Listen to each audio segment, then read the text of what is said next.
And so welcome to class one of building a year-end fundraising strategy that's designed to succeed.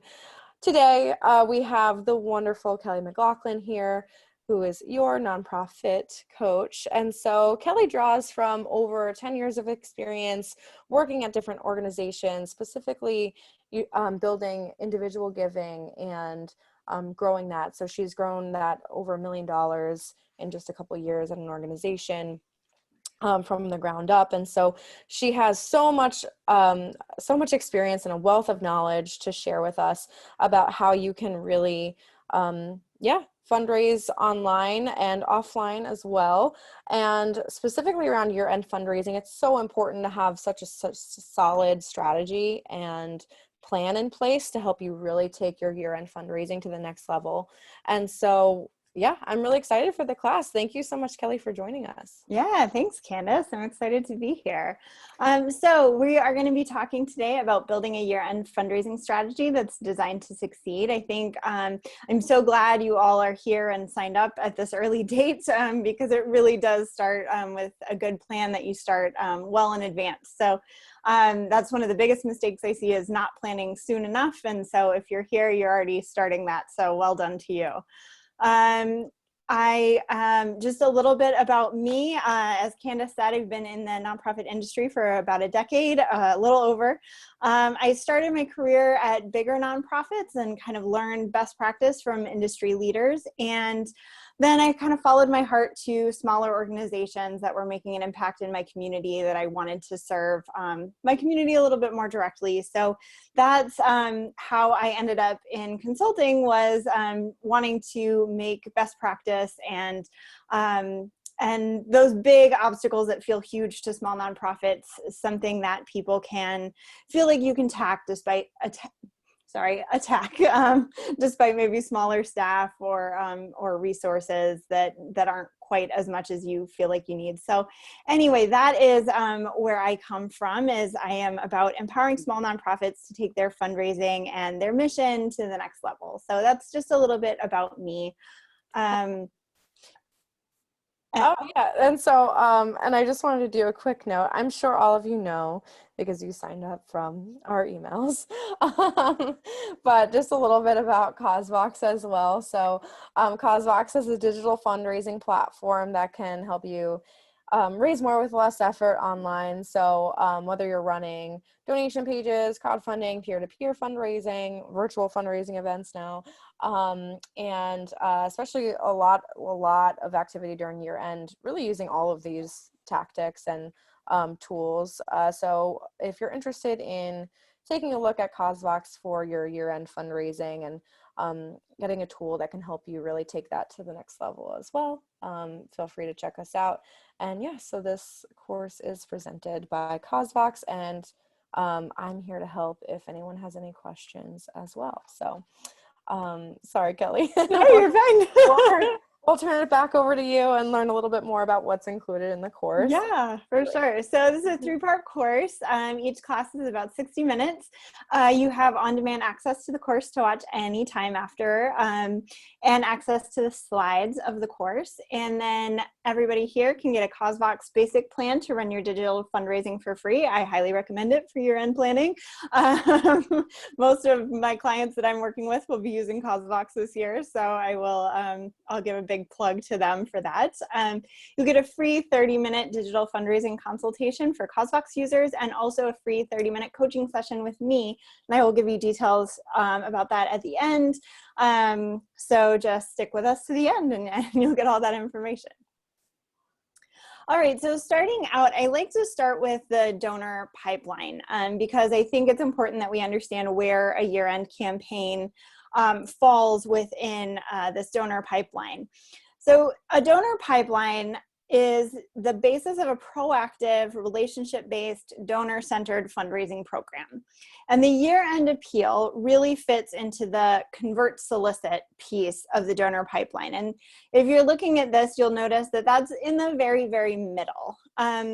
So while this is going to really focus on that year-end appeal, making the ask on that convert solicit stage in the pipeline, I do want you to think about how you identify and nurture, cultivate donors into your year-end ask, and how you're going to steward your year-end donors at the end. I'm going to talk about that a little bit, but if you want a little bit more information about the donor pipeline and how to build a really good donor pipeline, then I would recommend you check out the Getting Started with Year-End Giving webinar that I did with CauseVox. It is still available through their website for on-demand viewing, so that's just another resource that you have if you want to continue building up your individual giving program. Building a plan, you want to start by creating a plan, and ideally you'll end up with a plan that looks something like this, where you've got an in-depth plan, you've got all your different mediums, where you're going to be asking, when you're going to be asking, building up a story, building up your campaign through these multi-channels, through different stages. Sometimes it's about engagement, sometimes it's about asking, sometimes it's about cultivating, sometimes it's about thanking. But you want to build up this plan and have a really solid plan in place before you get into year end. The biggest mistake I see nonprofits making is just they hit November, December, and they're like, oh, we've got to ask. And they don't really have a strategy on how you're going to build a narrative and how you're going to pitch those asks. So it's very important that you start with a plan. This is what we'll be working towards over the next week and a half through these 3 classes. And I want you to notice that on this plan, there are lots of channels that we're using. We've got social media, email, specific Facebook, Instagram, Twitter, channels that we're thinking about for our year-end campaign. By the end of this course, you should be able to build a plan utilizing this kind of spreadsheet to make the most of your year-end campaign. So this is what we're building towards. I want to start with the end in mind, right? So just the structure of these classes. Today, day 1 is all about planning. Today, we're going to talk about which channels might be right for your campaign, depending on your nonprofit, how to build a quality online fundraising hub, how to make these different channels work together and drive towards your goals, and how to create a realistic timeline for your campaign, and then a little bit about how to project manage your campaign if this is the first time or if you've got multiple people that you're trying to coordinate. Then day 2, we're going to talk about prep, how to prep your campaign. So we're going to talk about how to write excellent copy for your fundraising campaign and other ways to make your donor touches stand out in the crowd, because I think one thing we all know is that at year end you've got a lot of competition and a lot of other nonprofits trying to get your donors' eyeballs. So that's something we need to think about, right? How to do mailed appeals on a budget, how to do best practice with email solicitations, how to stand out in your donors' inbox, how to incorporate social media into your plan, and also one of my favorite things, phone calls. We don't think about phone calls, but I will talk about how that's an excellent strategy around year end. And then day 3, we're going to talk about executing your campaign. So how to do some pre-campaign cultivation. So that's referring back to our donor pipeline, how to measure success, when to determine that you need to do some course correcting, some key dates you should keep in mind. And also we're going to have an extended Q&A that day. So I hope you will gather your questions over the next few days if we can't answer them, or things that you're thinking about as you're planning your own campaign after and between these classes, and then bring that to the last day. So choosing your elements, how do you know what channels are right for your campaign or your nonprofit?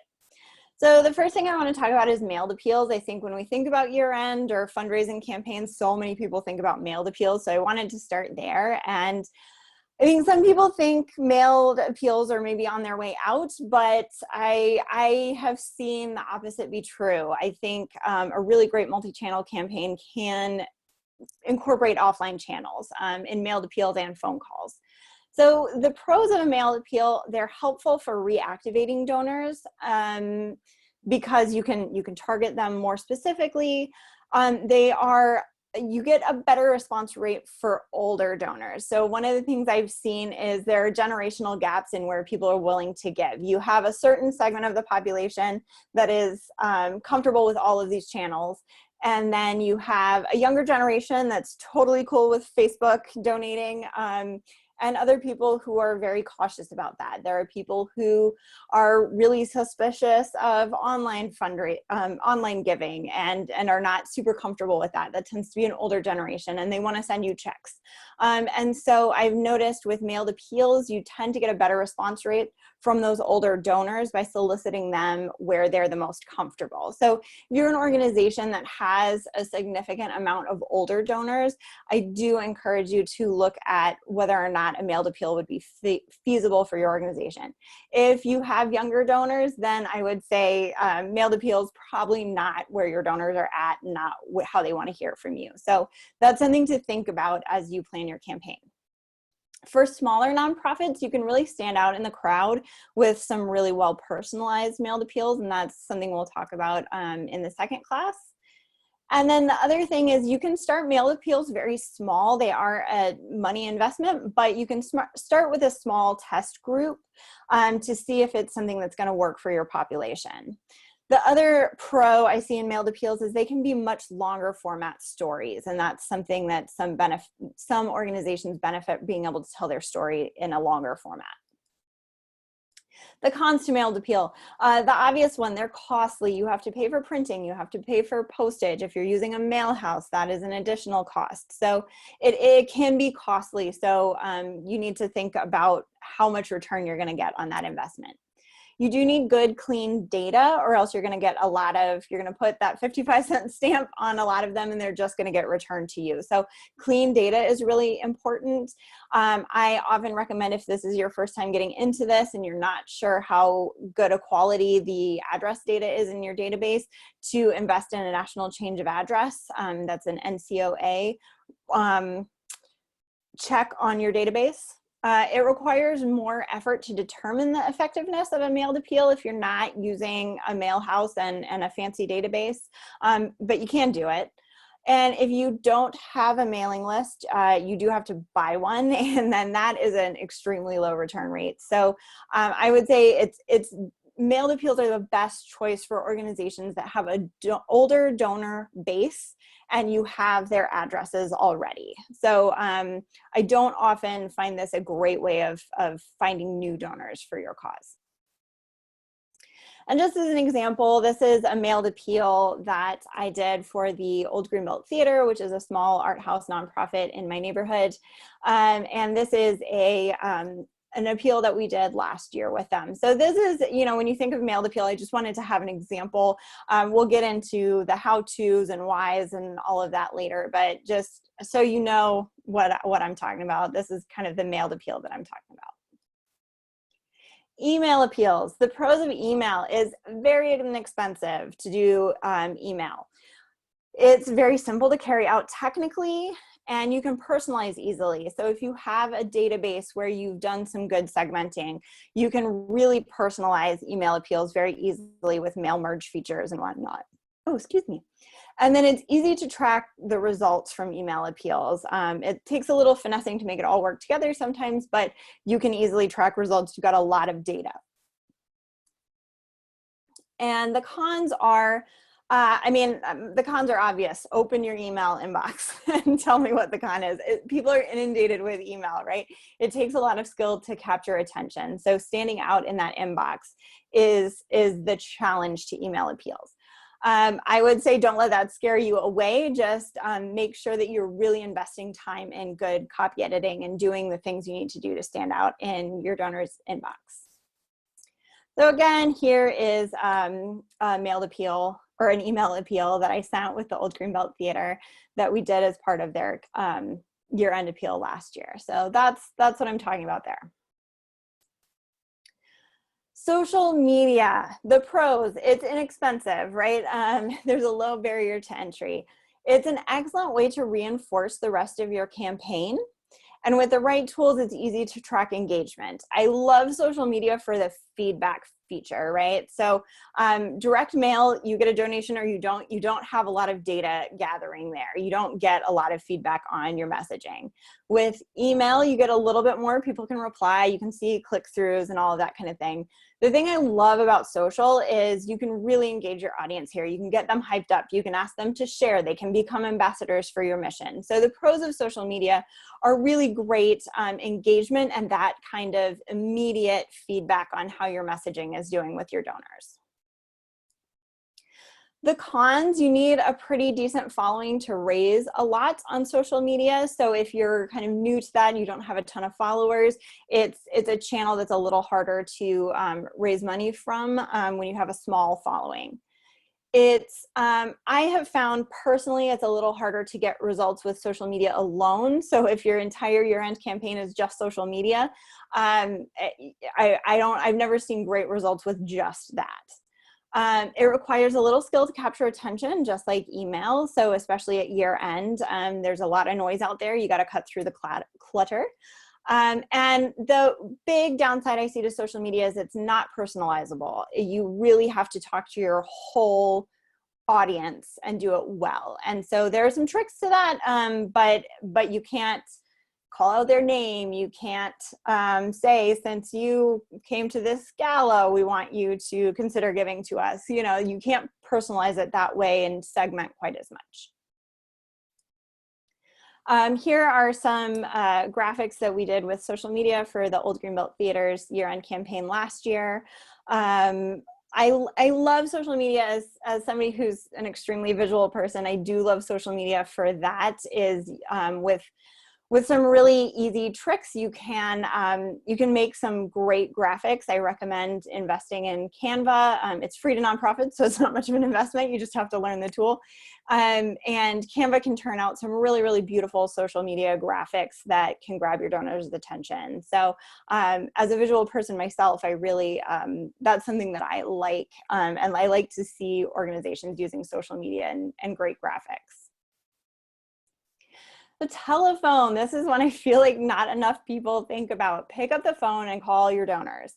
The pros of doing telephone calls, it's really, really excellent at reactivating lapsed donors. They can throw away your mailed appeal. They can delete your emails or not even see them. They might not follow you on social media, but telephone is a great way to reach them and talk to them. It's a wonderful way to boost your mail and email campaigns. I often will start a script with, hey, did you see that email we sent? Or did you get that mailer we sent? And it's a great way to call their attention to, oh, yeah, I am hearing from you enough, or, oh, no, I didn't. Why wouldn't I? Why don't I see your emails? I have done calls to donors before where we find out we're going to spam and I help them fix that. So it's really a great way to reconnect with your donors, and it's obviously extremely personalizable. It is a great task for engaging your board members. I really, really love using board members for phone call campaigns, and we will talk about that more in the execution piece. It's extremely personalizable because you are talking to one person. It's a really high quality touch to your donors. They're not likely to forget it. And you also learn a lot about your donors by making those phone calls. The cons, people can get annoyed by phone calls. I think that's why people hesitate to call. I would say 9 times out of 10, the donor is happy to hear from me, and it's that one person that says, can you please stop calling me? And I've rarely had it be combative. So I do want to caution you, people can get annoyed. It's very infrequent, and you can mitigate those by being friendly and pleasant while you do it. I would also say that I have seen donors getting significantly less annoyed by phone calls from nonprofits since the pandemic. I think people like it, especially if you frame the phone call first and foremost in a, hey, how are you? We just want to check in. People really, really like that, especially older donors I have found are really, really answering the phone and enjoying those phone calls with nonprofits that I work with. It can be time intensive. I like to say it takes about 2 hours to do 40 phone calls, so there is some prioritizing that you need to do. It needs to be well planned, and you need to make sure the people making calls have good skill and tact over the phone, which is something that takes a little training, takes a little work. You have to know the people. So sometimes it's something I reserve for board members that I know are very, very good with donors in person. But again, it's an excellent way to to talk to your donors. This is just a script. I'll talk you through this more again in the next execution portion. But I really love talking to donors, and even voicemails I have found raise the results you get out of a mailed campaign. So often if I'm in the middle of the campaign, I tend to put these phone calls in the middle of December, later December, but before the holidays really hit. And I see that donors, I like to time them so that it's right after donors maybe have gotten the mailed appeal and maybe one of our emails, so that they've had a chance to see the other messaging. And often when I call, it is a wonderful way to say, hey, did you see that mailed appeal? And so often I hear, oh yeah, and oh, where did I put it? And while they're on the phone, they find the appeal or something like that. Or often they'll say, oh, well, I was planning to give to you. Can I just give you my credit card number? So it's just a great way to lift results from your year-end campaign. Events. Some people put events as part of their year-end campaign. This year, obviously, they're going to be virtual, but the events, there are some pros and cons to doing events with your year-end campaign. I do find events are easier for recruiting new donors because, and here's the con, it's transactional-based fundraising. It's you get something for giving us money. That is an easy first ask, so it's a great way to get people in the door as long as you have a good cultivation strategy afterwards to make sure that you're cultivating them towards a donation that is not transaction-based. But it is, as a pro, it is a great way to get people in the door. You can build camaraderie among your community through events, especially if they're done really well. You can pump people up, you can get them excited about your cause, and that can be a great way to activate further donations, especially if you do the events earlier in your campaign and still have time to follow up with them and make further asks later in the campaign. So if well executed, they can be really moving. The cons, events can be pretty labor intensive, and it's work that isn't directly aimed at direct fundraising and making solicitations. You have to figure out, as we're doing these virtual events, you have to figure out how to do it. There's some video recording, video editing that's going to be necessary. There's making sure you're troubleshooting and you have tech support available for the donors. That is all stuff that is not direct fundraising. And so for smaller teams, sometimes I talk to smaller teams and they want to do events because they feel like it's an easy way to ask for money, but then it's just overwhelmingly labor intensive. And so my caution is always, what if you put that time that you would be figuring all of that out into relationship building with your donors? What's the trade-off there? So that's my big caution with events. They can be costly. Even the virtual ones need some decent tools. And it's hard to control every variable with events. It's, Wi-Fi goes down. I saw a great gala that was put together and planned so well, and then they had connectivity issues, and it ended up being a little tough. So just know that you're going to have to, I like to say events need to be over planned, not under planned. So making sure that you've got solutions for any problem that you can see going wrong, because excellent execution really is the key to getting good fundraising results out of events. Okay, peer-to-peer. Here's one of my favorites. I love peer-to-peer. The pros of peer-to-peer fundraising. It's a great donor acquisition tool, and especially around year-end and Giving Tuesday when people are motivated, the general public is primed to give because you're at year-end. It's a great donor acquisition tool. It's very cost-effective. And the thing I love about peer-to-peer is people trust their friends. So they do a lot of the heavy lifting on cultivation. So a lot of what I see nonprofits doing with peer-to-peer is empowering their donors to speak on behalf of their organization, and then having those people go out into the world and say, I support this organization because X, Y, and Z.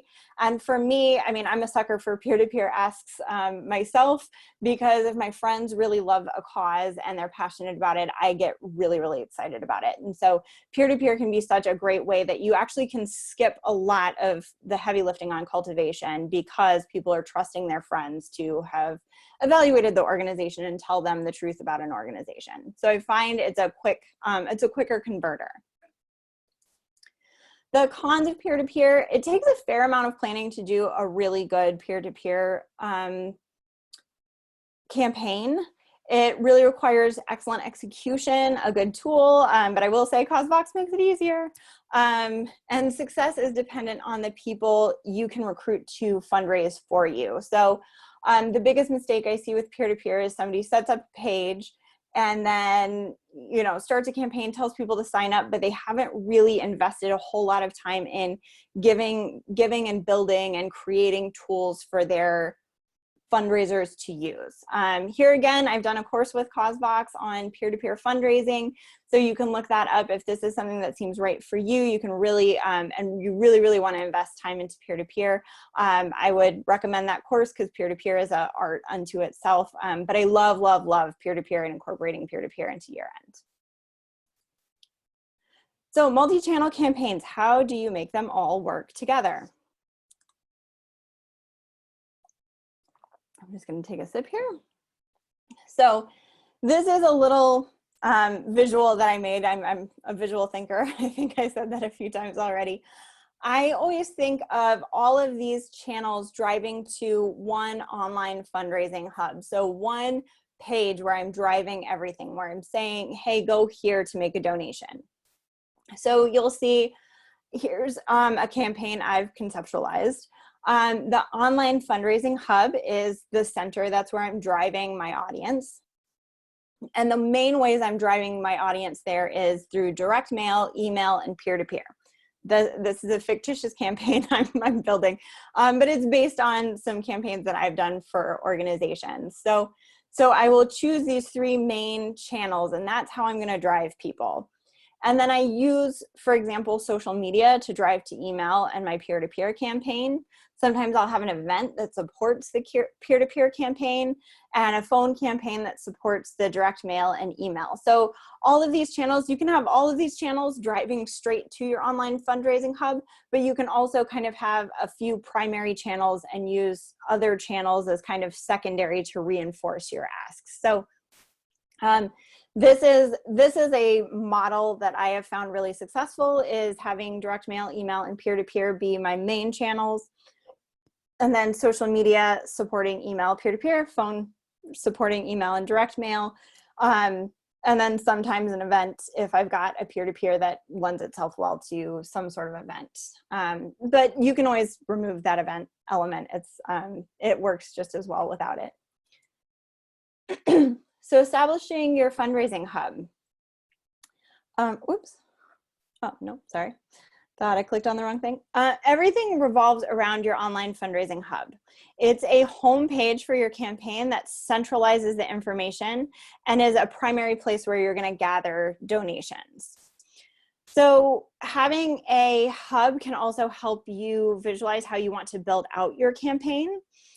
And as you're thinking about multi-channel, it also gives you a landing page that I think about your fundraising hub as being able to distill your pitch, your case for support into one page. And then you think about building out that case for support across the other channels you're using to drive to it. But everybody, when they hit this page, they should recognize the branding, they should recognize the messaging because they've seen it in these other channels before. So this is an example of a online fundraising page that was built through CauseVox for project renewal. What I love about this page is it's very clean. The graphics are really beautiful. They make a striking impression on that page, and it's not overwhelming.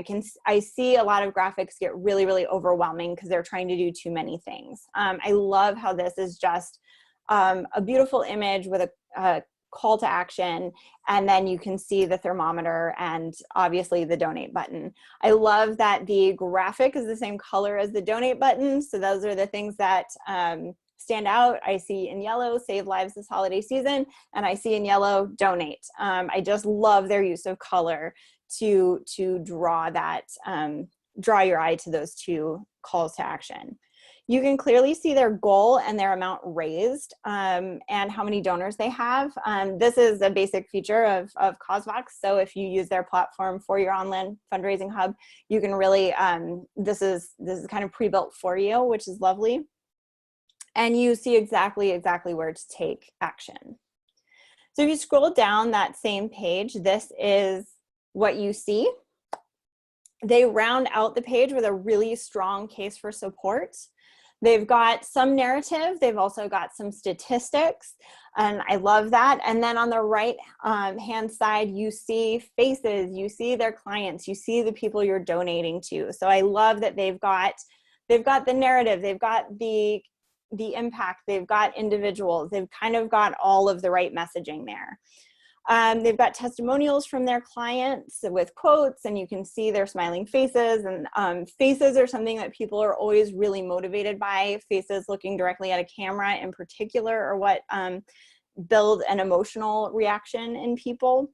Donate, you can see kind of floats at the top. So no matter where your donor is on this page, they can continue to see that donate button. So no matter what it is that activates them and motivates them, they can take action quickly.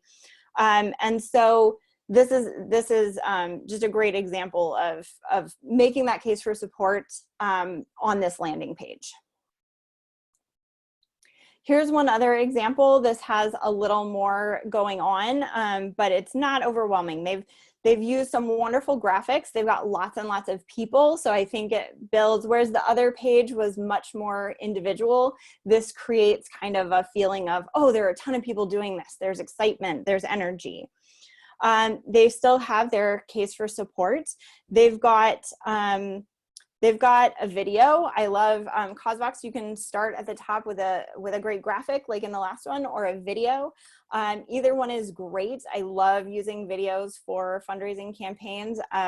They're actually a lot easier than you'd think, and they really don't have to be super polished. They just really have to make your case in a strong way.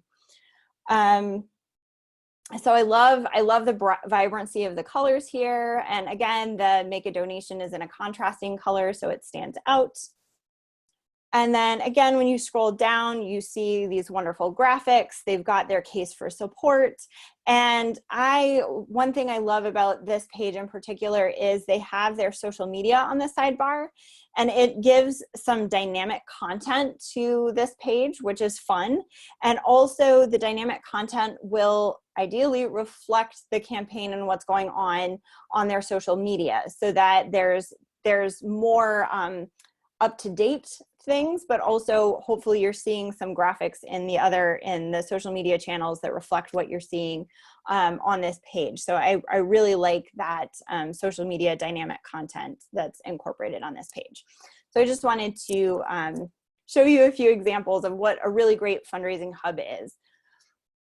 So then you're going to choose the story you're going to tell. So I like to start with thinking about my hub and thinking about my messaging, the case for support that I want to make when people land on there. But then I want to think about the stories that I want to tell about my organization. And here are some examples of things you can do. You can tell the story of a client or beneficiary. I love these personalized stories, because as humans, we love storytelling. I see a lot of nonprofits, the thing I see done wrong a lot is we take a story that's got a lot of emotion to it, and we take out some of the emotion and we put in a lot of statistics. And we think statistics are what's gonna convince people. We think that saying we've helped how many people this year is really, that's the thing that's going to speak for our work. But really telling a great story about one beneficiary can sometimes be way more powerful. It often is way more powerful than throwing a bunch of numbers at your donors. So there's certainly a place for impact. I love using social media and infographics to do those bigger picture impact. Here's the impact our organization is making. But I prefer in emails and for mailed campaigns to tell the stories of individual people who have benefited or interacted with programs. So this is an example from Raices that that they did about a child in ICE custody that they helped get out because of special health concerns. Another story I like to tell is the founder's story. It's an especially good idea for newer nonprofits or nonprofits on special anniversary years. I love, especially with older nonprofits, revisiting the founder's story at, you know, a 10-year, 20-year, 40-year anniversary for an organization. This was from the campaign that I showed you earlier. It's about, so the Old Greenbelt Theater is a nonprofit organization. It was only 5 years old when we did this campaign together, and they were already about to successfully conclude their second capital campaign as a 5-year-old organization. And so we decided to tell the founder's story from the perspective of, you know, I had this dream and you made it come true, and here's how you as the donor have made my dream come true. And so it was a lovely story. It was, it's actually a stunning story how much money they have fundraised over the past 5 years as a brand new organization. We told it from the founder's perspective, but we made the donor the hero in her story. And it really, really worked because the founder is a really beloved figure in the community that supports this organization. And so it really worked with donors. They loved hearing that. And then I love this campaign. Harrison, who is Taki's owner, is a friend of mine, and he works for the Chesapeake Climate Action Network. I love the way they took their year-end campaign last year. It was telling his dog's story. They work on climate change, and he had just rescued this dog who was a refugee from a hurricane that hit Florida. And so it was all about, their year-end campaign was all about this dog and how climate change was impacting his dog. And I thought it really, really worked. And it was a way to show the real impact of climate change on individuals and on animals. And the bonus was they got to throw in all these adorable photos of him and his dog, which I loved. And it was really, really personal. It was about how much Harrison just loves his dog. And I loved this appeal. And if you knew Harrison, it was also heartwarming because he was a community organizer with that organization. A lot of the donors knew him and knew his dog. So it worked really, really well. So sometimes you can think outside the box. It doesn't have to be a client story. It doesn't have to be the founder's story. Telling the story of his dog was just such a heartwarming thing, and I love that they thought outside the box on that one. So what makes a good story? Some places where you can find a good story, a story that shows the impact of your work. And there are two ways you can do this. You can tell the stories of your clients or patrons or people who benefit from your services. You can have them tell that story, or you can have your caseworkers or staff members tell those stories. So those are two ways to tell those stories. Another way I like to think about telling the story of your organization or the impact your organization has made in the past year is to get validation from external experts. So that can be community leaders who have interfaced with your organization. You can talk to volunteers. I find volunteers are great at being kind of experts in your organization that still aren't part of your organization. I think donors like to hear from your volunteers because they know these are people who are giving their time to your organization for free. And so donors really resonate with stories from volunteers. The other external experts are board members. I tend to like including at least one email from a board chair in a year-end campaign because board members can kind of speak to this higher level of engagement and knowledge of your organization. And then really think outside the box. The Taki's story that I shared with you is a great one. One of my favorites is Phil the Bag. He is the spokesperson for Oh goodness, a food bank in Canada, and people just love Fill the Bag. It's a campaign that they've been doing for years, and Fill is a little cartoon bag, and that shows up all over their social media around Thanksgiving, and it's quite a cool campaign if you look it up. And then as an example, I'll show you this campaign, but OG Theater, so the Old Greenbelt Theater, actually we personified their cinema. It's a 80-year-old cinema. It was celebrating its 80th birthday 2 years ago in 2018, and we crafted a year-end campaign that was actually from the building, about how the building was falling apart until the Friends of Greenbelt Theater organization raised the funds to renovate it and bring it back to life. And that was another one that we just weren't sure how it was going to land. We thought it was a creative idea, but we weren't sure how it was going to land. We thought it might be a little cheesy, and donors loved it. And OG Theater has made a recurring appearance in their year-end campaigns every year since then. So that's been a fun thing that we play with. So to give you an example of how to tell a good story and build it up, you can get different people to tell the stories from different perspectives.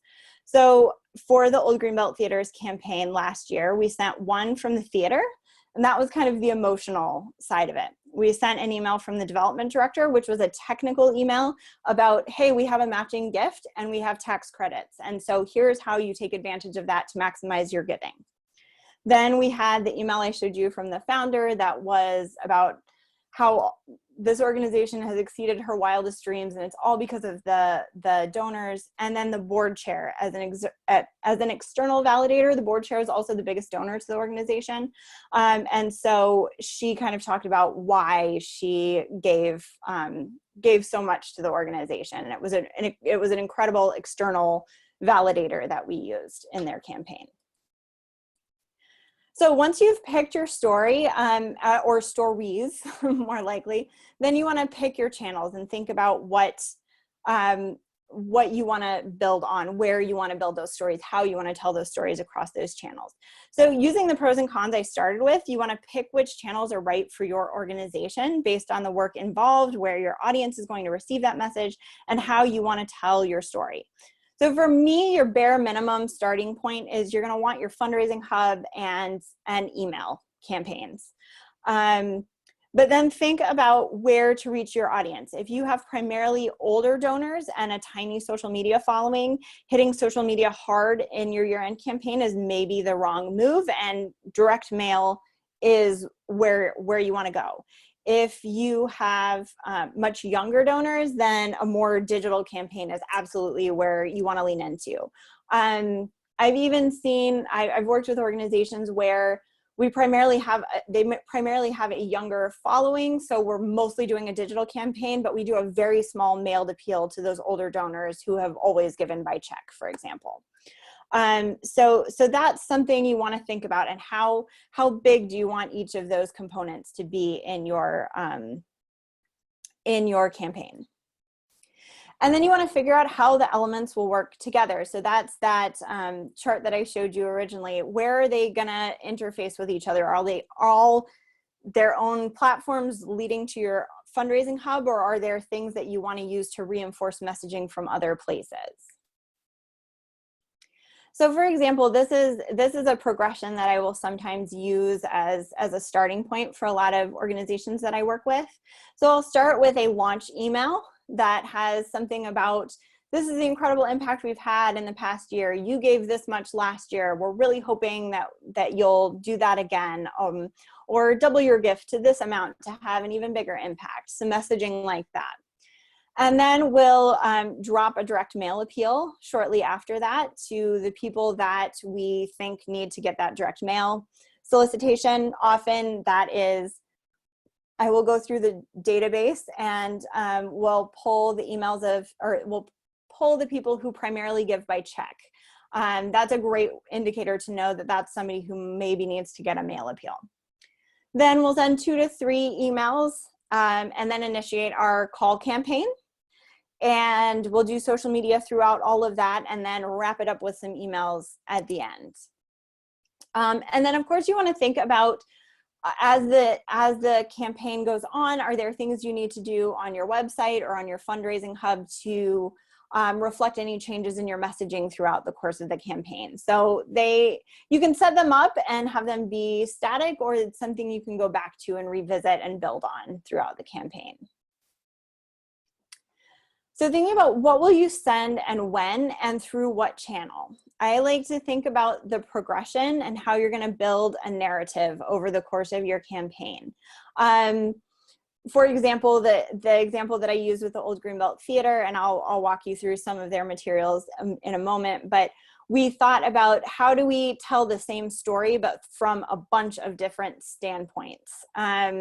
Or you can think about telling the same story in different iterations across the timeline and across the channels. There's no right or wrong way to do it really, but I like to make sure that there is some narrative that is running through all of it. And definitely you want to have some branding and look that's going to make it all feel cohesive. Think about the donor's timeline and not yours. For example, one organization I worked with, we were about to drop a direct mail and they said, okay, well, we'll drop it in the mail and the next day we can start our call campaign. And I said, no. We've got to give it a few days for the mailer to get there. So let's give it 3 or 4 days and then we're going to start the call campaign, because that's when it will be, people will have a fighting chance of having opened that mailer that we sent. A little bit easier with email because you obviously know when it hit their inbox. I like to think about how does each piece stand alone and how does each piece build on the narrative. They're doing double duty. If it's the only thing this donor sees, is it convincing enough in itself? If the donor is paying attention, have you continued building your case over each piece of each touch that you make with your donor? So timing, this is a very rough timing of how I do this, but for most organizations, I recommend October. You want to plan, you want to draft, you want to start gathering those stories, gathering pictures, making your images that you're going to use throughout your campaign. In November, you want to launch the campaign. I like to have things hit the week before Thanksgiving. I know that feels so early for a lot of people, but really, if you want to capitalize on attention, you've got to wait, or you've got to start early and not wait until the end of the year. December is when the bulk of the carry out of your year-end campaign will happen. And then January, here's the key thing, write this down with lots of exclamation points. January is follow-up time. It's still part of your campaign. You need to be doing thanking. You need to, if you do a call campaign to solicit, I recommend a call campaign to thank people at the end. January, you need to plan in January for follow-up and thank yous and making sure that your donors know that you appreciate that you heard their call and that, or that they heard your call and that they're helping your organization in the new year. Managing your campaign. So here are some tools that I recommend. A donor CRM, if you don't have one, get one. They are a really, really powerful tool for making sure you've got all your donor data. A planning spreadsheet like the one I showed you at the beginning, which is courtesy of CauseVox, some sort of planning spreadsheet where you can make sure you've got the timing and you know when everything is due, when everything has to hit. Beyond a planning spreadsheet, I do recommend also having some project management software like Asana or Trello. There's also one called Toggle Plan that I've discovered recently that I really like. These all have a free version, and for most nonprofits, the free version is really all you need. But for example, where a planning spreadsheet says, I need to drop this, this email on this day, I also find I can't draft that email, run it up the chain, make sure it's copy edited and all of that on a single day. So I like to back plan from every mailer, every email, everything. I like to back plan with plenty of time when I need to have a draft done or when I need to get it copy edited by a colleague or something like that. And a project management software really helps you do that. A social media management tool like Hootsuite or Buffer is something that I strongly recommend because it allows you to pre-schedule things so that you're not constantly having to be on social media to drop the social media component of your campaign. It's something that you can pre-program, and then I do it about once a week. Often is program the tweets and the Facebook posts and everything, and then it's really about remembering to get on those channels and interact and engage your audience once you've put the major posts up. But it saves you some time. And then an email marketing tool. I have a vast preference for MailChimp, but there are a lot out there.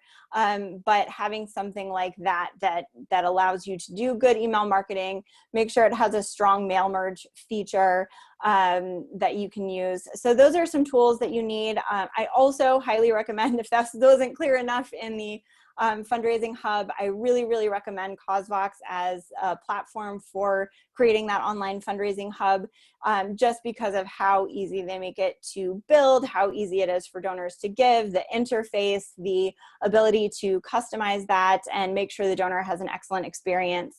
And that like I said, that you can see that timeline and that you can see the thermometer growing with as more donors give and the names of your donors and all of that kind of thing.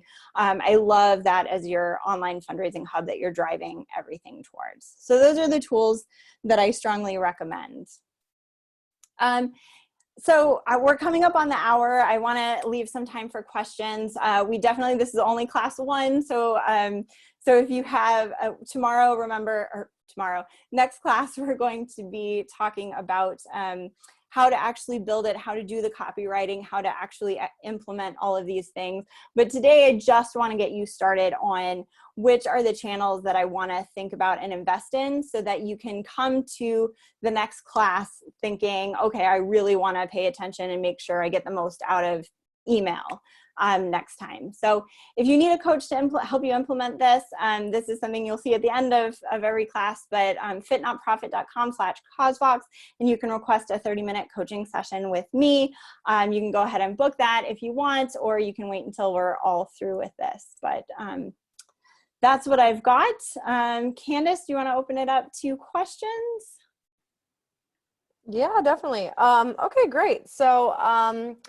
So Peter sent in a great question about how your website as a nonprofit, how that intersects with year-end fundraising. So yeah, I guess I would just love to hear what your tips are for, using your website as part of one of those multi-channel tools in year-end. For sure, for sure. So I guess I took it a little for granted that your website should reflect your year-end campaign. It really depends on your website and how it's laid out and why people come to your website. I see organizations that are primarily focused on their website being for their client use, really kind of minimize the year-end stuff on their page. Alternatively, organizations that are really focused on fundraising through their website, you'll see it take over the website, right? So it really, you're somewhere in that range. I like to make sure at the very least that some of the branding for your year-end campaign is showing up on your website. I tend to, like I said, I like using CauseVox as your online fundraising hub. So you're driving your donors to that online fundraising hub, even from your website, because I just like how dynamic that hub can be and how interactive it is for donors. Whereas if you're just driving everything to a donate form on your website, there's not more engagement that goes there. I don't tend to see more, a lot of nonprofits don't tend to have bulked up that page enough to have it be dynamic content that's going to change or reflect the campaign. So I do like, I like having an online fundraising hub on something like CauseVox that is that dynamic component, but using your website, again, to drive people in that direction. So if you have a big slider at the top of your website or something, making sure maybe the prominent picture that you're using in your campaign or the prominent graphic you're using in your campaign is there. And if they click on it, they go to your online fundraising hub.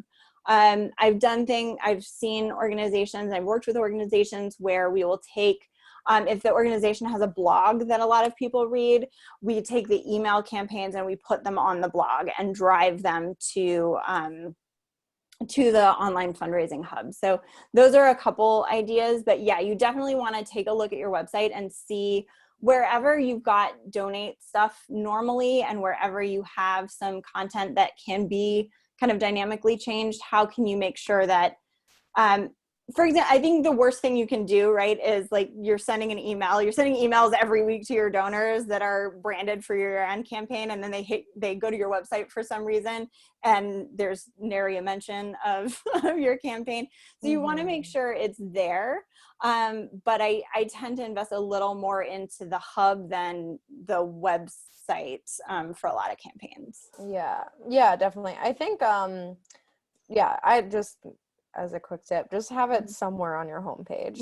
Like, year-end fundraising is happening, go here to donate. Yeah, for sure. And like a lot of people will redirect their donate button to, that specific landing page or hub that, they're driving all their year-end gifts to. But yeah, I mean, I think using your website is really essential as part of like one of the I guess marketing tools really that you already have in place to help you drive your end gifts. So yeah. I also wanted to open it up. So for anyone that is interested in talking, just let us know. You can either just like shoot us a quick chat or raise your hand and I will give you permission to talk to us. And so you can come on and chat with Kelly for a few minutes about your year-end fundraising questions and any challenges that you're facing at the moment when it comes to how to approach year-end at your organization. So I just wanted to give everyone the opportunity.